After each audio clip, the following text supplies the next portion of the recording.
Good morning and welcome to this edition of My American Dream / Reality Story. Today we've got a special guest, good friend of ours, Ricky Cheath. Ricky, how you doing this morning?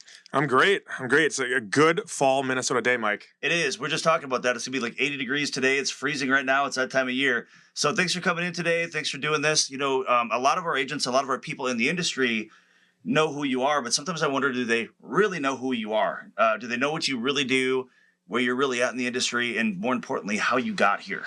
You know, everybody's got a story. A lot of people are curious about yours, so that's why I want to bring you in today and kind of really hear more about you so everybody at home can see, like, this is Ricky. Now I understand.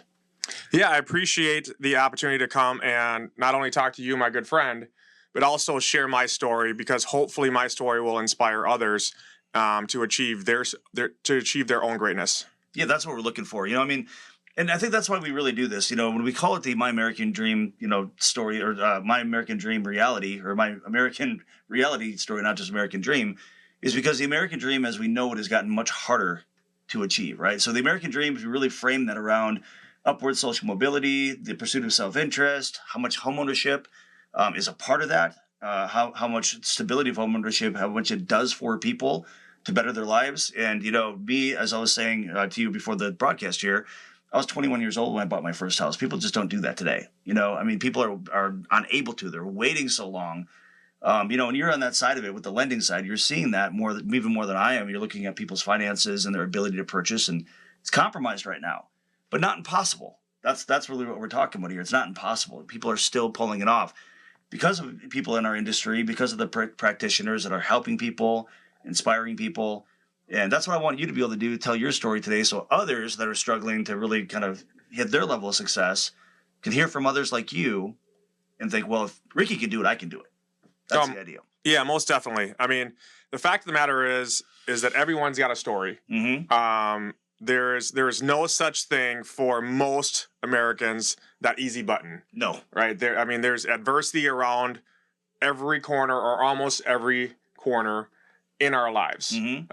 And every next level of our life will demand a different version of us. So how are we going to adapt? Mm-hmm. You know, and for me, Mike, my story is unique because I'm a first-generation Cambodian refugee, Mm-hmm. which I'm actually considered a war child. I was born during a time where 2 million Cambodians were being executed by their own kind, by a guerrilla warfare group called the Khmer Rouge.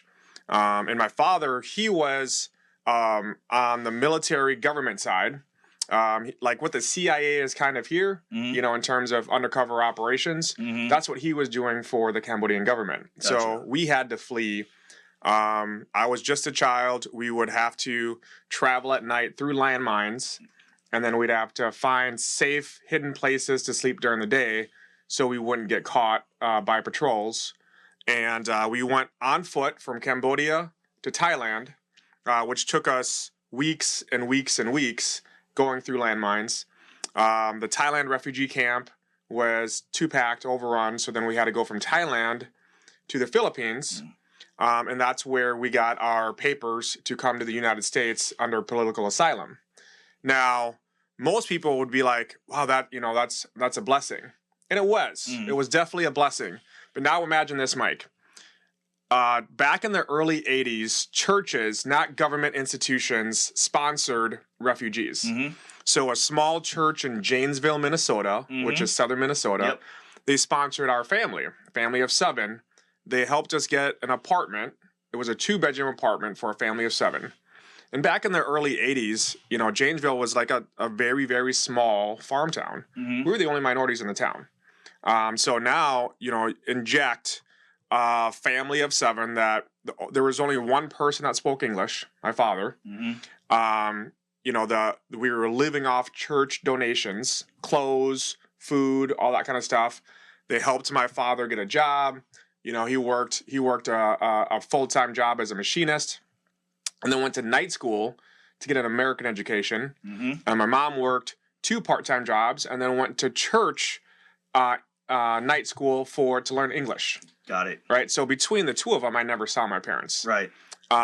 And what they did is they worked their tail off.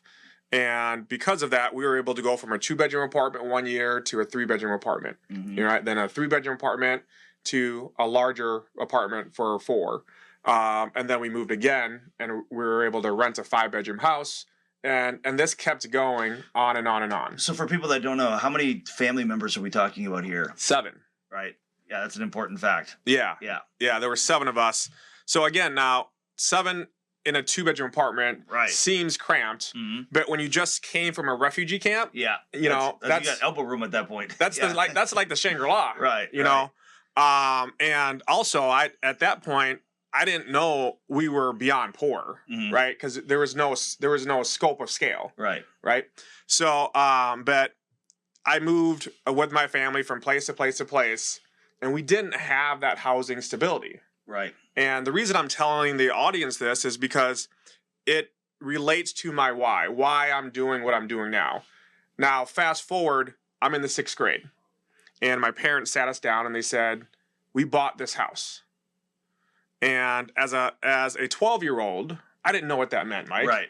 You know, but as an adult, that was the year my life changed. My life was going like this. But when we had stable housing, I was able to stay in the same school district, same town. I went from being an introvert to an extrovert because I got to make friends. Having access to quality education, right, allowed me to get my grades up. Right. Once my grades got up, my parents allowed me to play sports. Right. And I discovered I was an athlete. Right. So, and after that, I was lucky enough to go to college. Now we were still very poor, so I had to work and work myself through college. Right. Right. And that's why I do what I do now, Mike, in the lending field, because when I experienced the instability of homeownership, and then I also experienced the stability of homeownership. Yep. I recognize what influence that has on a family, on a mother and a father, and young children. And I'm blessed because of it, because of the trials and tribulations that I went through, because that kind of put a chip on my shoulder of, hey, as an adult, I refuse to let those circumstances hold me back. You know, and that's the thing, like, and I'm sure you could agree that, you know, there are a couple types of people in this world. When they face adversity, are they going to turtle up? Or when they face adversity, do they use that to propel themselves even further? Right, and let's say a lot of people crumble, right? We know that a lot of people crumble. You know, so we think of things like resilience. And there's a guy we worked with in the mindset space. He had a great physical demonstration of resilience where he would take a tennis ball in one hand and an egg in the other. And when things are hard, which one do you want to be? The tennis ball or the egg? So you drop the ball, what does it do? It bounces. You drop the egg, it shatters, right? So that's the idea of resilience. I think people that have a natural inclination to continue to push through adversity and succeed, they've got resilience. And the good thing about resilience, if you don't have any, you can train that. You can train that into yourself. That's the beauty of that. But I want to go back to a couple of things you said to clarify. So first off, and you know, obviously my business partner is a refugee that came from Vietnam. I know multiple refugees. And one common thing I hear in the refugee story of migration from where you were at in the danger zone to the safety zone is we kind of gloss over that experience. You mentioned landmines, and you know my business partner Long, he's got some stories of being on a boat, and I suspect there's things you saw on that trail you just don't even want to talk about. Like there's things that are pretty disturbing that you had to deal with over the years. Oh, for sure. Yeah. You know, and here's the thing. I was young, and so I don't know if they're memories or if they're stories that my father told me. Right. Right. But some of it was my father, with his military experience, he would be leading the charge. Like, you know, he would, try to find out where the landmines were. Yeah. And then we would walk in a straight line behind him. Right. Okay. Mind you, my mom's carrying me because I'm the youngest at the time. So I'm not walking, but I'm being carried by my mother. Strong woman carrying somebody day after day through. Yeah. Through terrain. Yeah. For about a month. Wow. You know. That's impressive. And he said that there were families that when they heard gunfire, right, instead of following the line, they'd scatter. Right. And then what would happen? Boom. Boom. Yep. Right. And that would happen the entire time, the entire treacherous trip. Right. From Cambodia to Thailand. Yep. So so imagine walking from, call it, one end of Texas to another. Right. Right. I mean, it's not a short walk. No, not at all. Yeah. And the whole time, whether you as a child, if you understood it, or the adults you're with, they'd understand it. Anytime you can misstep and it's over. Yeah. You have that fear every step, and that's what I'm saying about that trail of refugee. It's laden with stuff that you see and experience that other people don't have to see and experience, and nobody really talks about that piece of it. And how damaging that might be going through it. And then you find yourself on the other side, and this is a commonality I see with people like yourself. You can find yourself on the other side, and that's where that resilience is. You went through some hell to get here. Well, anything you went through after that probably didn't seem nearly as bad. I think that's where the resilience is really built. You can take that adversity and you can use it as fuel. I went through some really hard things. It's either going to shut me down, or it's going to put me in a mindset of, well, anything after this ain't that bad. I've already handled this. I'm good. Yeah. And I think that's something that I've seen in you, is that ability to use that experience to build resilience, not crumble. Yeah. I mean, in fact, there is a good portion of my mother's side that never made it out. Mm-hmm. And I had an older sister that died in the refugee camp because there wasn't enough food or clean water to go around, which is why we left the first refugee camp for the second one. How many people would you say in those refugee camps? I mean, we're talking thousands, hundreds? We're talking hundreds of thousands. Yeah. I mean, and, when Long tells his story, he talks about, Malaysia, Hell Island, 50,000 people in the space of a football field. So I don't know where you were, what that ratio looks like, but imagine, everybody at home, imagine being shoulder to shoulder with people all the time, no space, clean water and food is, pretty hard to come by for that many people in that dense of an area. And just think of mental health. I mean, being that confined in that area with those people. I mean, I can't imagine that. No personal space, no autonomy. I mean, that's got to have an impact itself.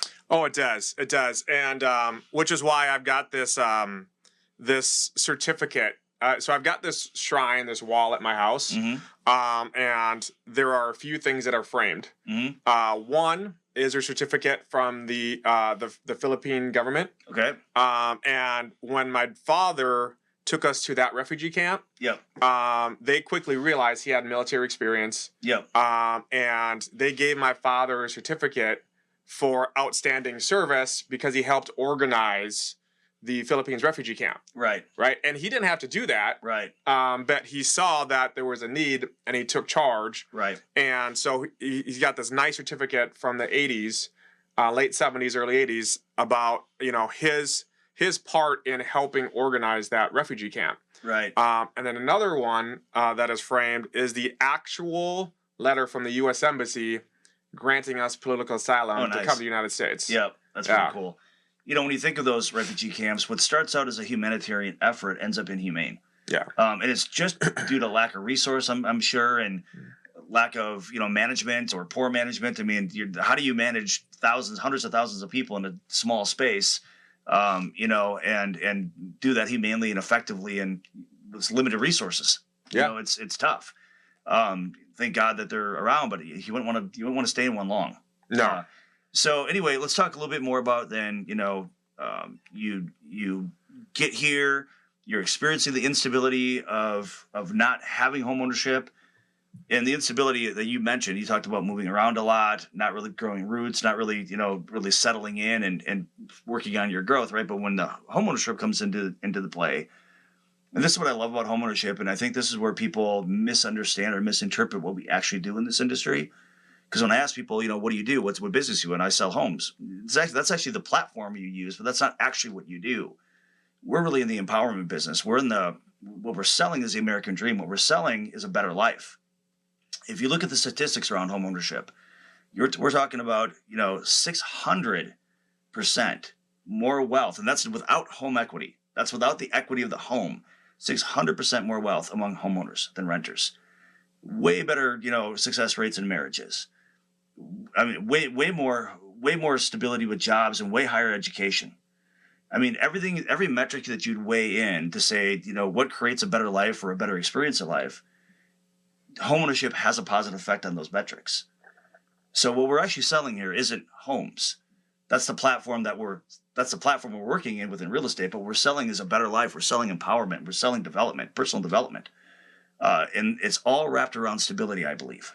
I agree. And there's that term generational wealth. Yeah. Right. And the reason why I believe that term rings true is because growing up, since my parents owned a home. Yep. I grew up thinking owning a home is possible. Right. Right. So that's the first step in creating wealth for yourself, and breaking whatever family curse is out there, is believing something is possible. So wealth starts with a mindset, is what you're saying.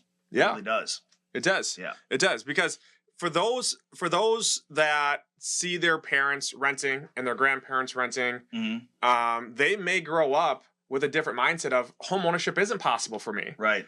What's the benefit? Who cares? Exactly. Right. Exactly. Yeah. So the fact that, my parents were able to purchase a home, I grew up in a modest home in Mankato. But to me, it was amazing. It was absolutely amazing. You started in Janesville. Yes. Right. And then you end up in Mankato sometime in that 6th grade time period. Yep. Yeah. Okay. Now I'm following you. Gotcha. Yeah. And you said you ended up doing athletics and you went to college, but what type of college did you go to? How long? What was your degree? Yeah. So I ended up going to Mankato State. Yep. Back when I was there, it was Mankato State. Now it's Minnesota State Mankato. And I actually have a nutrition degree. Really? Yeah. Nice. Yeah. So I don't have a finance degree, even though I'm in the finance world. You're one of those guys that went and got a degree in one thing and do nothing with it at all. You're in a totally different field. Yeah. Well, you're that guy. After college, I did. I was a personal trainer. Yeah. I was a personal trainer and health coach. Yep. For Northwest Athletic Club. Oh, nice. Yeah. Before Lifetime bought them. Yeah. And I loved that job, but I felt as if my cup wasn't full. I didn't quite feel fulfilled. Yeah. So, I started looking, I started talking around, I started asking, like, what am I meant to do? I believed I was meant to do more. Right. So I spoke to a friend of mine, his name is Dan Siddick. We graduated college together, and he's like, Ricky, you should come work at our company. My boss is hiring. And back then the company was Brookfield Home Loans. It was a brokerage. Sure. And I was like, I'm not a sales guy, and I'm not a finance guy. Right. I think I would be unqualified for their position. He's like, you don't need sales, you don't need finance. He's like, you're personable, you care, right, and people trust you. He's like, just do me a favor, interview with my boss, right? I think you would be great at it. So he got me the interview, and I met with Mike Sampson. And then Mike Sampson told me that this is mortgages, but you're not just doing mortgages. Like, you're impacting people for generations. You are making a difference in people's lives. And then when he started telling me about how this industry helped him and then how he's able to help other people, literally during the interview, Mike, I instantly went to my childhood in my head. Right, of course. Right? Yep. And I was like, yeah, that was me. That was my family. And it clicked. The dots connected. Yep. And I wanted in. Yep. And thankfully, Mike saw something in me and hired me. And from the get-go, I was the first person in the office, last person to leave. It's interesting about purpose, though, because we're talking about purpose, right? And I talked to a lot of people in our industry, real estate, finance, they're kind of sister ventures in the same industry, right? I talk to people, why do you do what you do? And most commonly what I hear in response is, I like to help people. But I look at that as that's such a generic, watered down response. And I try to drill deeper with that in people. And what I've learned over the years of really exploring this topic, talking to hundreds, if not thousands of people about, what their real reason for doing this. What I've learned about purpose is this, especially in this industry. When I hear someone say that I like to help people, I think, well, why not, be a nurse? Why not be a firefighter? Why not put a gun and badge on and, be a police officer, law enforcement? Why real estate? It always comes back to my mind of why real estate. I want to help people, right? But I look at it, and I think with purpose, especially in this industry, there's a side of people in our industry that's entrepreneurial. So that seems like a self-serving, mechanism. I'm entrepreneurial, right? But it's not. I think with purpose in our industry, and I've got great people in healthcare that what they do, what they go through. I mean, they get shot at and kicked and stabbed and thrown up on, and people dying on them, and they go with purpose every single day, right? But the difference with us is I feel like most of us in this industry have this, I call it self-serving, but this self-interest piece. And that's part of the American dream, by the way. The pursuit of self-interest is what the American dream is all about. Of course. So we've got two sides of purpose here in this industry. We got what serves us, but this is the crazy thing about our industry. If you want to serve yourself in this industry, you do so by serving others. It's the one industry that you don't have to take from somebody where one person has to win and the other loses. You actually do better when other people do better. It's crazy how that works, but the better that I do for these clients and the better I do for the industry, and in my case, in our agents, the more that comes back to me. So the pursuit of self-interest actually equates to the pursuit of interest of others. So purpose to me has to be something bigger than yourself. And we're talking about that with the pursuit, with the American dream, and fulfilling that it's almost like a civic duty what we do. But how that services our own self-interest, that side of us that drives us in the business in the first place. Like I said, I don't know many industries. Like if you're going to get wealthy in one industry, it's usually because you're stepping on somebody else. Right. It's the opposite here. Yeah, and I want to highlight something that you just said, Mike, about self-interest. Yeah. Because I believe that whether it's our industry or whether it's another industry, and someone's trying to help others, what I've noticed with my years of mentorship is that you can't pour into others if your cup is empty. Correct. And that's, I believe, one of the misconceptions is, individuals like us, we have the privilege of leading others. But we got to our positions because we poured into ourselves first. We sought knowledge. Yep. We implemented the knowledge. Yep. And then we're trying to affect positive change. Yep. You can't do that if you don't consistently try to improve yourself first. Well, I think too that going back to purpose, and this is a huge sign of lack of purpose, burnout. When I see agents in the industry, lack of motivation, burnout, and I have this conversation with people that come to me and say, I feel like I'm burnt out. Well, explain that to me. Well, I'm overwhelmed, I'm stressed. I said, oh, stop. That's not burnout. When you're overwhelmed and stressed, it means you have too much. There's too much going. You need to remove things. Burnout comes from a place, true burnout comes from a place of a lack, not having enough, where doing the most simple and basic thing in your industry or in your career feels like painful. You don't want to do it. It doesn't feel motivated. You don't feel motivated. It's not motivating. It doesn't feel fulfilling. Like it's just, I don't want to do this. And I'll tell you, in the last 4 years in this industry, we've been through a global pandemic. We've been through, the best, followed by the best real estate market, which has been crazy. It was disruptive how good it was. Oh, yeah. Followed by the worst real estate market immediately after, since we had arguably since the late 80s or early 90s. Followed by brokerage wars that opened up where it had major agent displacement all over the country. Teams are breaking up. Brokerages are closing down. I mean, just disruption, and distraction. Mix in the gigantically impactful lawsuit we just had with NAR and the antitrust and commissions lawsuit. And people are going, why do I do this? Is it even worth it anymore? It just all seems so negative. If we can't have that full cup, right? If we're coming from a place of why do I do this? What's the purpose? I don't feel motivated. I'm just over it. At the end of the day, the person that suffers is the end consumer because you're not showing up right. Right. And then you're not really fulfilling that American dream. You're not really fulfilling that greater purpose, not the personal intrinsic purpose, but the greater one.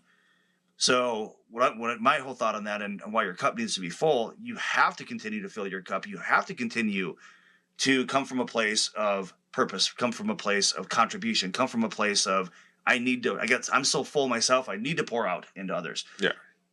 And do you find, like I do, maybe you find this to be true, the harder that the market gets, you'll find agents having the harder time doing that. The harder life gets, right? So what's the answer when life gets hard? How do I remain with a full cup? I'd love to hear your take on that. Yeah. Well, let's break down, in my mind, burnout. Yeah. Right. So in my mind, I think of a candle. Yeah. Okay. And when things go easy, Yeah. right, and things go well, your candle is bright. It's shining. Lots of fuel on that. Yeah. It's gasoline. Yes, Yeah. exactly.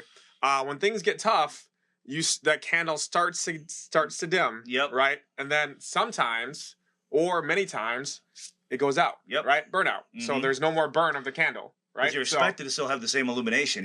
That's the problem. Right? Exactly. Yeah. That's the problem. So, I 100% agree with you. When your candle starts to dim Mhm. and then goes out, what that tells me internally is that the passion is no longer there. Correct. So, if the passion is no longer there, you have to truly look within yourself. Mhm. Of, okay, is this now my why? Is my why strong enough? Or is it change? Or is it change? Yeah. Yep. Because, us as, like, I'm 46 years old. Yep. Who I am at 46 is definitely not who I was at 20. No. Yep. So my priorities changed. Yep. Now, if your why is strong enough, it can outlast the toughest seasons. Mm-hmm. And I use the word season for a reason, because seasons don't last forever. They change. So as a human being, we have to understand that the toughest times, what usually follows the toughest times are the greatest times. Best of times. Yep. Exactly. So you brought up, like, firemen, police officers, first responders, who do an amazing job. They do. Right? And to answer your question simply is that I think you and I would both agree that they're brave. Yep. Right? And driven. Yeah. Right? But what is bravery without the absence of fear? Right. Like, if exist. it doesn't exist. Nope. So the fact that when hard times come around, and we know they're going to come around, Mm-hmm. it's just a matter of when. Yep. Right? Is my why strong enough to outlast? And for me, being a servant leader, is this an opportunity to where I can be a lighthouse in the darkness, where I can be a lighthouse during a storm? And I think too, it comes down to, sometimes you have to reassess what's meaningful to you, because part of purpose is doing work that's actually meaningful to you, right? And sometimes we get caught in this reactionary, cycle where clients are complaining, the lack of gratitude from clients or your agents or who you're managing, lack of, good behavior from agents across the table from you. You go, why am I doing this? Right. So trying to really reconnect to what's meaningful to you. Right. And sometimes that does change. And you'll see this in the industry too, where, you sort of have this natural evolution that people follow, where I've been an agent for so long, maybe they either that get stagnant or they want to push themselves or they're bored or whatever the case might be. I should start a team. Right. Then they go in a different direction, when really that's not necessarily going to solve the problem. What really the problem is, because to start a team, really the only reason you should probably start a team is because you have so much opportunity and you've got to scale, right? Yeah. To just start a team doesn't make sense, but people are doing it every single day. And then they're growing on successful teams because, they're just hiring anybody. They're doing it more for the status because it looks cool to have a big team. But instead of asking themselves, why am I feeling this way in the first place? Why do I feel stagnant? Why do I feel bored, unmotivated?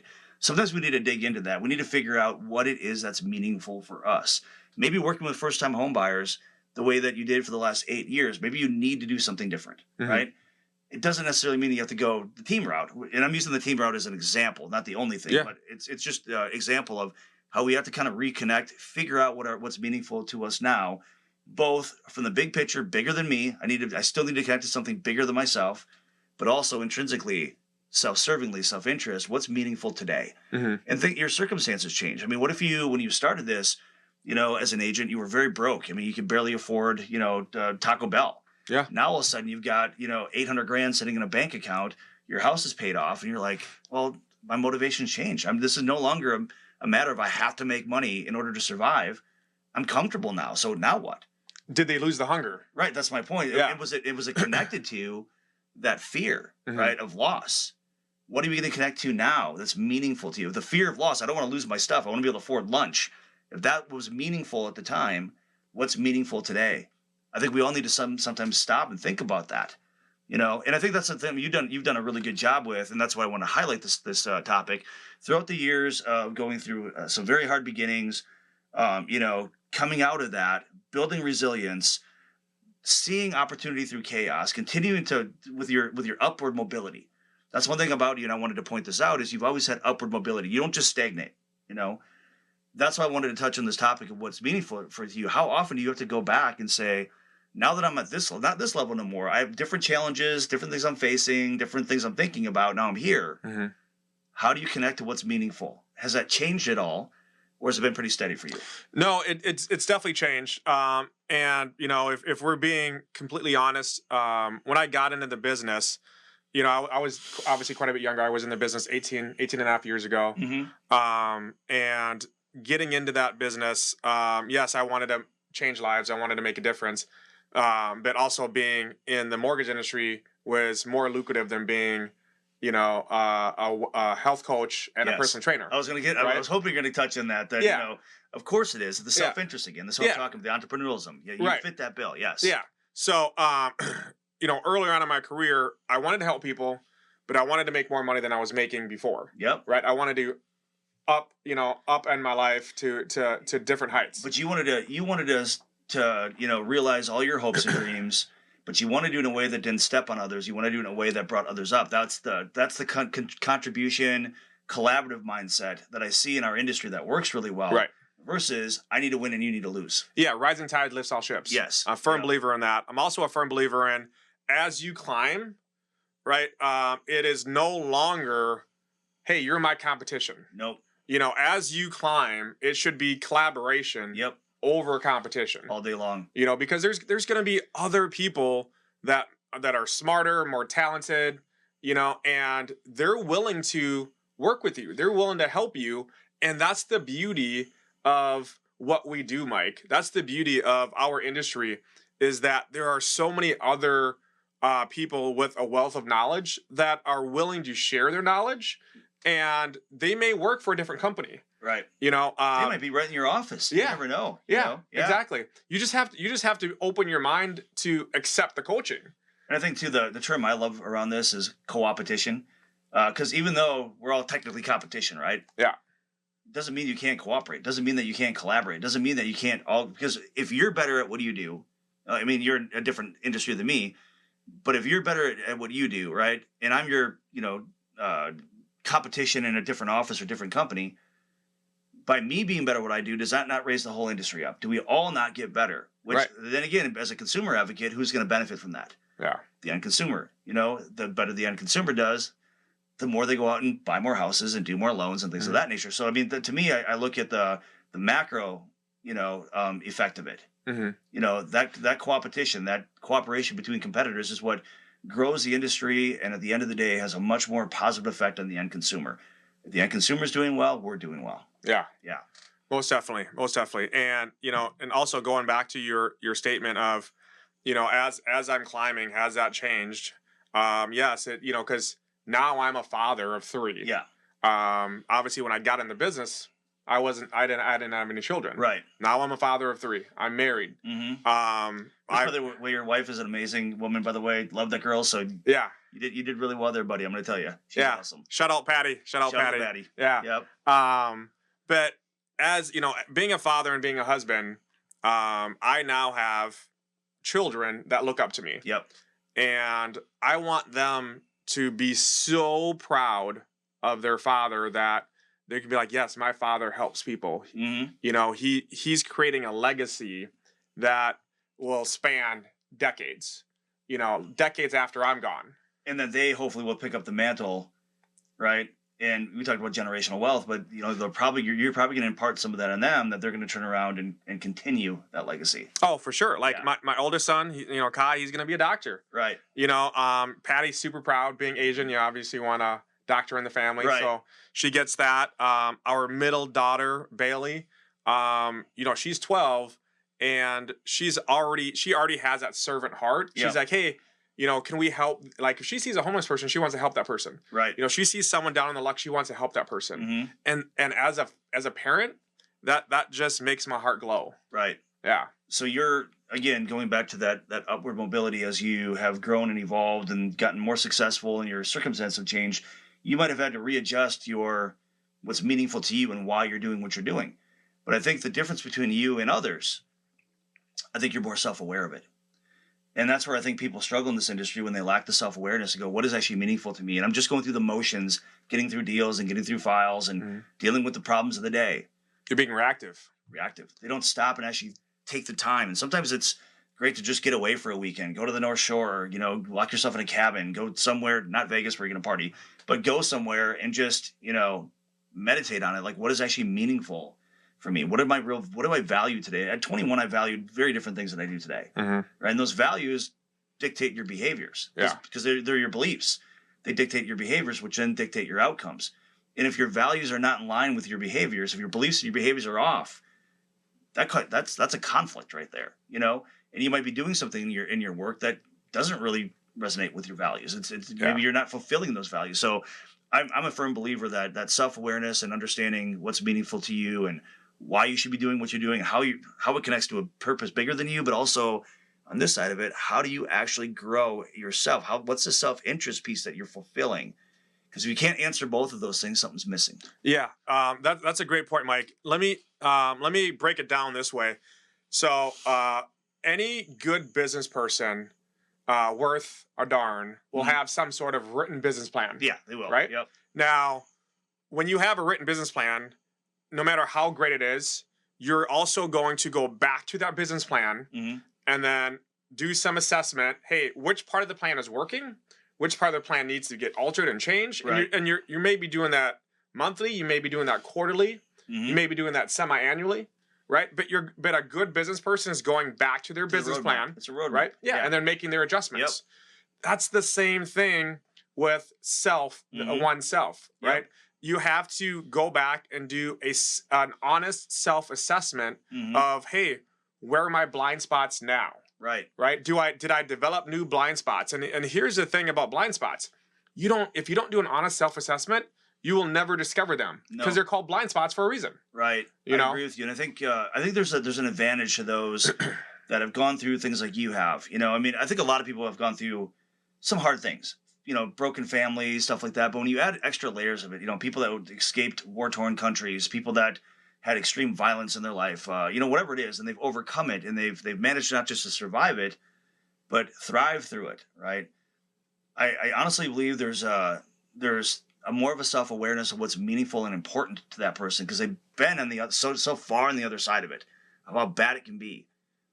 And I think once you're through that and you develop more of an awareness of this is what's meaningful, this is what's important, here's where I never want to be again, here's how I want my life to look, and I think you're constantly reassessing all those things at that time. Where I think somebody that's had a normal life of hardship, and don't get me wrong, every person on earth has some sort of hardship, so it's not like it's reserved or whatever for certain people. We all go through, but there's just levels. There's just different levels. Right? Oh, for sure. And I think at a certain level, and you come out with that right mindset, it's easier. It's an unfair advantage to a point when what's meaningful to you is always more top of mind.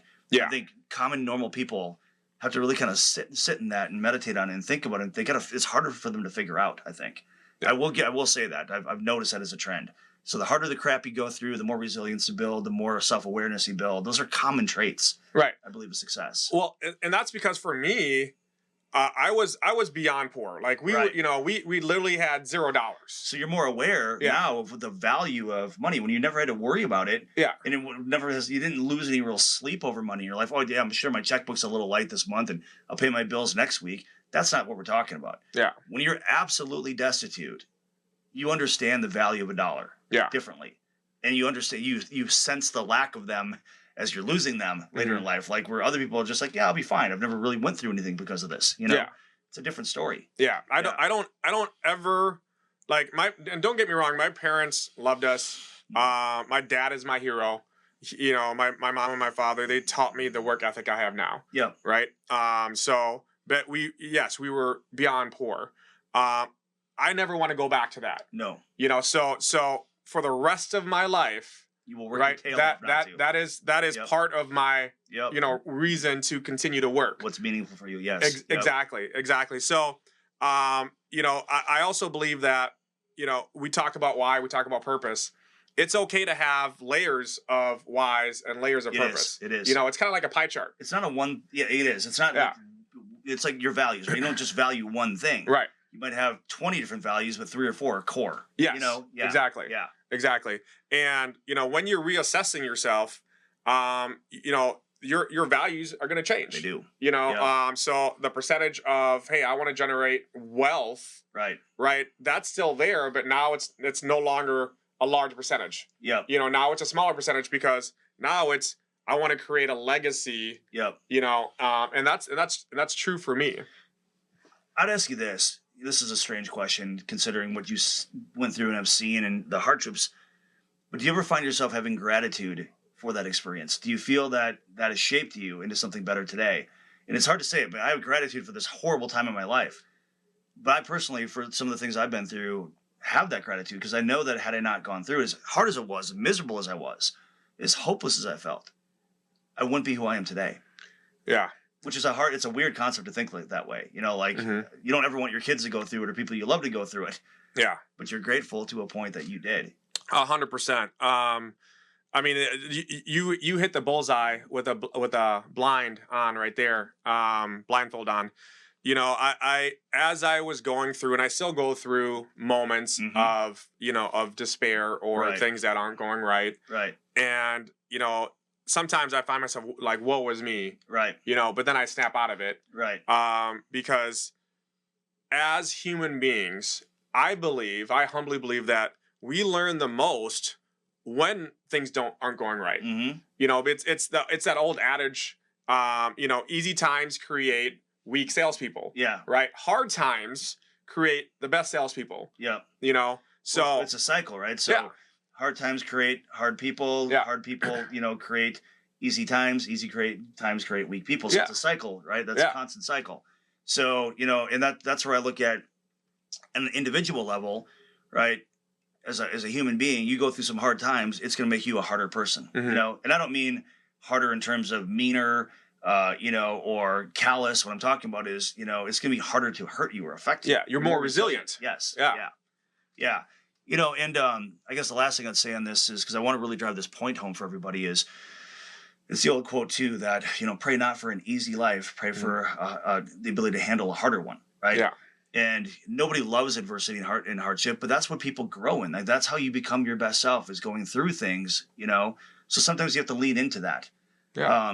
And when you start out young, before you're even equipped to deal with it, and it's forced upon you, I know that has an impact. And for some people, they crumble; they never ever get out of it. So it's commendable to see the ones that do. Number one, Yeah. And I want people to really understand when you talk about how far you can come from walking through minefields to where you're at today.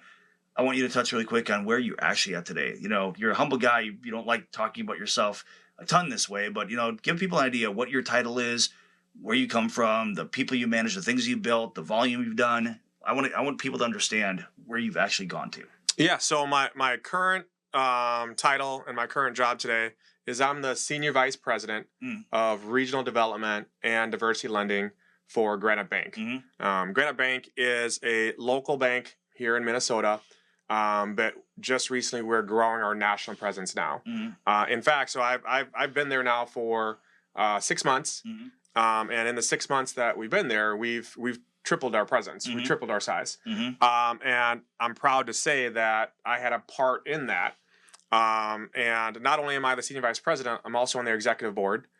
So I get to help make impactful decisions that will not only help grow the company, but as we grow the company, as we bring on more tools, as we bring on more ways to say yes, then it bleeds into the sales team, it bleeds in the loan officers, it bleeds in the consumer. Mm-hmm. Right, because again, we're a community bank. We want to pour back into our community. So the fact that I'm a senior vice president of a major institution, sometimes I do sit back and I'm like, wow, that was me way back there. Right. Look how much I've grown, and I didn't get here by chance. I started out as a broker, went in the broker world.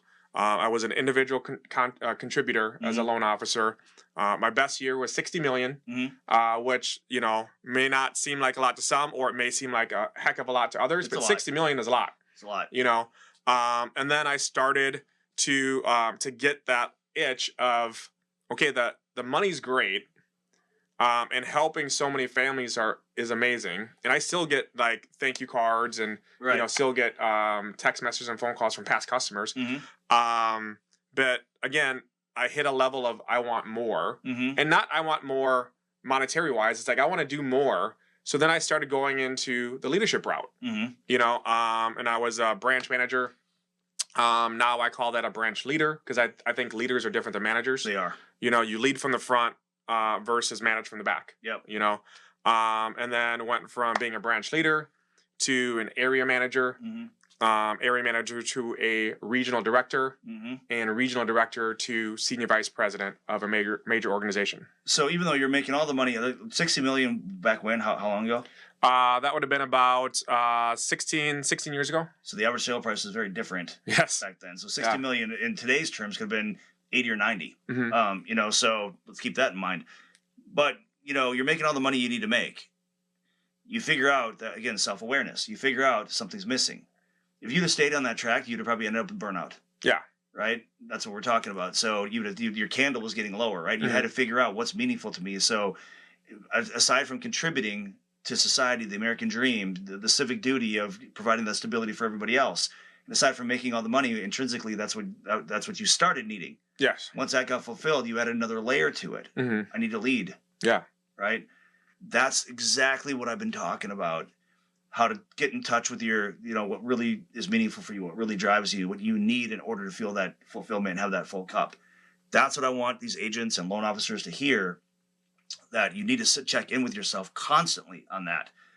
Is what I'm doing now still in alignment with why I started doing this? Mm-hmm. At my peak, when I felt the best doing this and I felt like on top of my game, has my circumstances changed? Is there something else I need to be aware of? Yeah. Super important stuff. Yeah, and I would also like to add throughout the different stages and levels of my life, I've been blessed enough to have different mentors in my life, Right. different coaches in my life. Yeah. And I believe that is like a superpower, is understanding that coaching and mentorship is so important in our development, even as adults.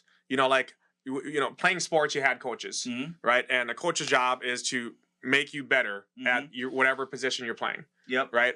That doesn't change as an adult. No. In fact, I think it actually extrapolates. And what I mean by that is, we have less time and energy as adults, right, than we did when we were 15. Yeah. And we have more things to focus on. So for me, it's a life hack. If I need gurus, right? Yeah. I'm not going to go sit down and do my own taxes. I want a tax guru. Yeah. Right? I'm not going to sit there. Like, if I wanted to lose 20 pounds, I don't want to watch some YouTube videos and be like, what's the best way to lose 20 pounds? So I'm going to hire a guy that went to school for what you did. Right. A guru. Get me there faster, right? Think of the areas of your life you need gurus in. Business, health and fitness, spirituality, whatever your track in spirituality is. You don't just go it alone. You want to hear from people that have studied whatever you're into and given you a lot of insight. So it just fast tracks you on your own study, right? You might not agree with everything they say, but it puts you on a path to figure it out. Right. Right? Guru. I mean, there's some of the most successful people in the world have up to 7 gurus at a time they're working with. Suck at life, get a life coach. Yeah. Your marriage isn't doing so well. Marriage counseling. You always should be looking at, how do I fast track? And again, it's not like you're going to listen to everything someone tells you and do it exactly that way. You're going to probably tweak it for yourself, but it's about learning. It's about trying to figure out, how do I learn this faster? And that's what you've done really well. That's something I've really invested in too. Is like, I don't want to try to figure it out. I don't want to be a one-man army. Yeah. I want to have somebody that's been above me in something that can help me get there. Right. Yeah. That's why who you surround yourself with matters so much. Yep.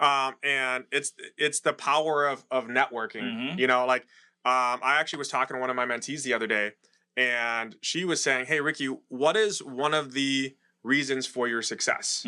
And I told her there were a lot of reasons for my success, but the biggest reason is I had mentors around at different stages of my life. And then we talked about networking, because she was afraid. I shouldn't say afraid. She was kind of hesitant to walk into a room of, let's say, 200-300 people and work that room. Right. And I think a lot of people are. I think that's a big fear of a lot of anxiety. Yeah.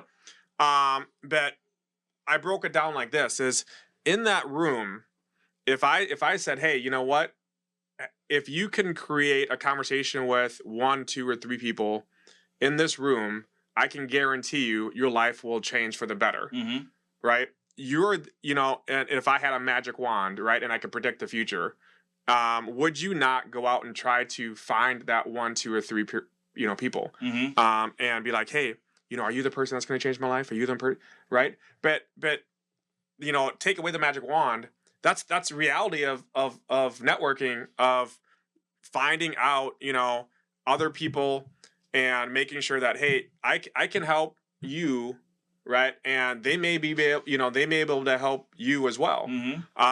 It's such a powerful tool that I wish more people would take advantage of that, versus stay in their own bubble. Stay in what's comfortable for them, because as like growth doesn't happen in your comfort zone. It doesn't. But I'll say a lot of that is lack of purpose. I'll go back to this, and the reason why is, if my purpose is so strong and I believe in it that much, I naturally have to share it. Yeah. I have to bring people into it.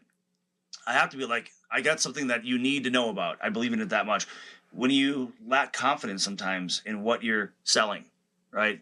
And I think oftentimes people fail at networking because they feel like they're selling something rather than believing in something. Yeah. If you believe in something, you want to share it. If you're trying to sell something, you're trying to manipulate someone to do something, right? When you come from a place of actual belief and faith, I believe in this thing that I'm doing so much, you need to know about it. Yeah. It's different. I agree. And I also think that people, tend to fail in networking because they're immediately asking for some, hey, I need this from you. Yeah. Versus not contributing. Yeah, exactly. Versus let me get to know you first. Right. I genuinely am interested in who you are, what brought you here, and let's get to know each other. And to tell you what, if you believe in your vision and your purpose that much, you don't want to share it with the wrong person anyway. You're like, I don't want to taint my stuff with the wrong person, right? Right. I want to get to know you. Are you worth me sharing this with? Right. So instead of trying to sell somebody, it's trying to qualify somebody. Yeah. I want to get to know a bunch of people and qualify who should I bring into this, because it's that important to me. Right. So we got to wrap this up, Ricky. Is there anything else? I know we're probably over time here. I could keep talking all day long here.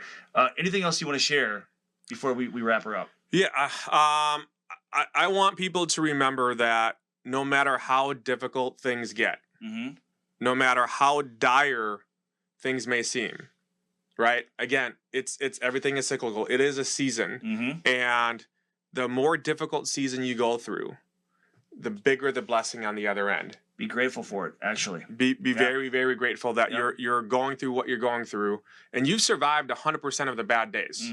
So this is just another bad day, and there is light at the end of the tunnel. Always is. And remember, your story can affect someone else. So don't be afraid to tell your story and do some self-assessment.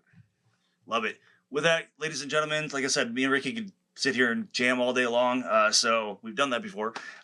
So anyway, we'll let you guys go. Thanks again, Ricky, for participating today. Anybody who wants to get a hold of Ricky, how do we do that? Feel free to call me. You can call me at 612-386-2267. Otherwise, I do have plenty of social media.